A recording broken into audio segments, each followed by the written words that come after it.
Hi,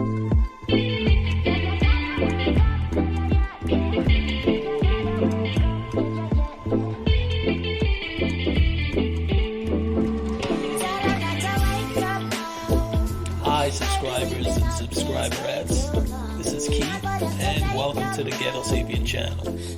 Today, I'd like to talk about an interesting topic, censorship. So let's get right into it. I can't stand censorship. And ever since I was a kid, and I think it does stem back to when I was a child. I was very curious. I asked my parents a lot of questions, my older brother and sister as well, and I think I was probably kind of annoying. I might have sensed that, but I didn't care. I just wanted to know what I wanted to know. And I was never discouraged from asking questions. There was nothing, I was never told that was dumb or that I should know these things. They always found a way to answer my questions, no matter how dumb they were. And some of them were pretty, I had some doozies. I still remember some of them. I remember once asking my mom, do bears lay eggs after seeing a football? So that's what she had to put up with, both my parents. Eventually, they broke down and they bought a set of encyclopedias, and they weren't cheap. It was the World Book, the ones that were green and tan. I think some people born in the 60s and 70s might remember them. They were our internet. That was the embodiment of all worldly knowledge, hence the term World Book.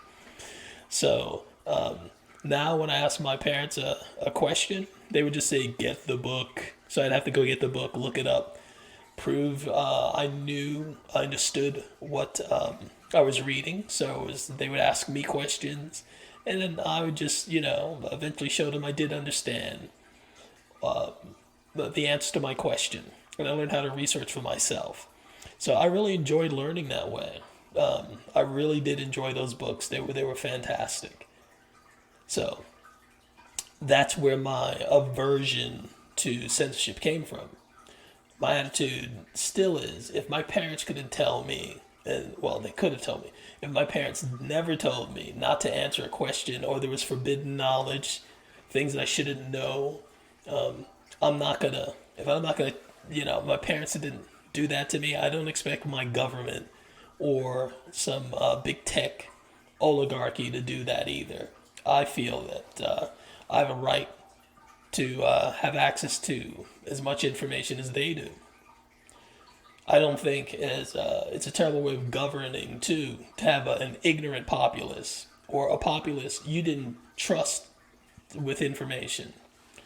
You can't have informed consent, and that's where the government is supposed to get its power, from the consent of the individuals. Without full knowledge or full access to all the data out there, you can't have informed consent. The government cannot work that way, because what it'll do, instead of trying to convince you of the rightness of its governance, it will just coerce you.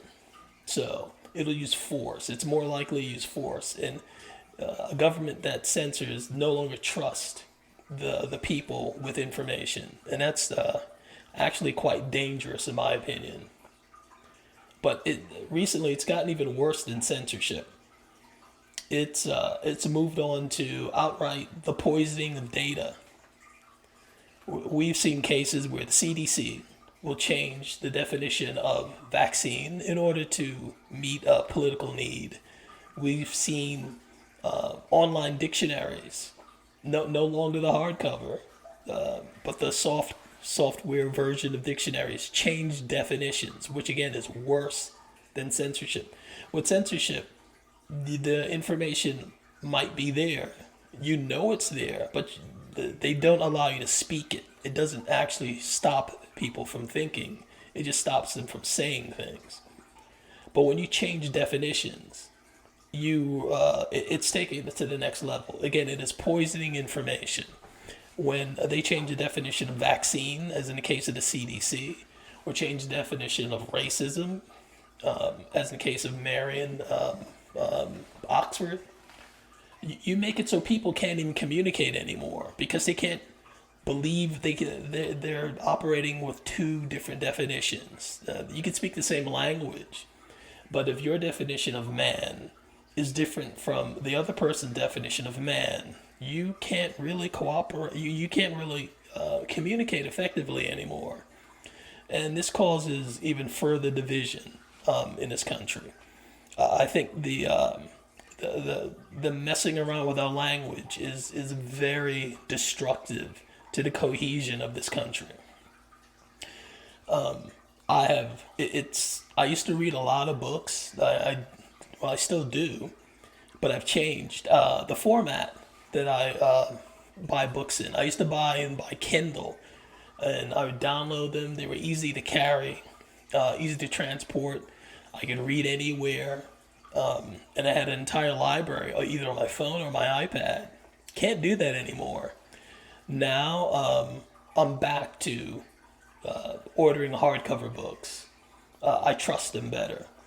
New information comes in slowly, and I think it's better suited to the printed book. It's more trustworthy because it takes a longer time to make changes to a printed book than it does to do just an online book.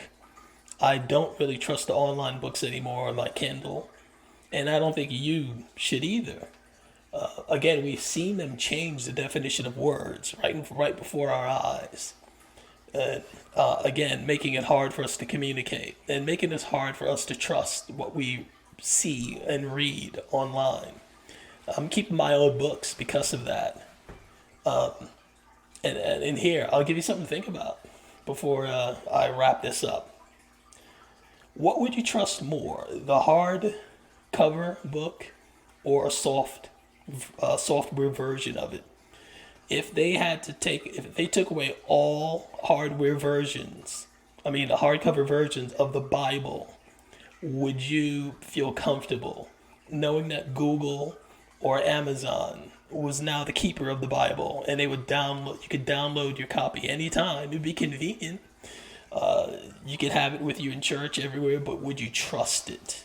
Probably not. I'll stick with a hardcover rather than the software version. That's my take on this. If you like what you just heard, like, share, and subscribe.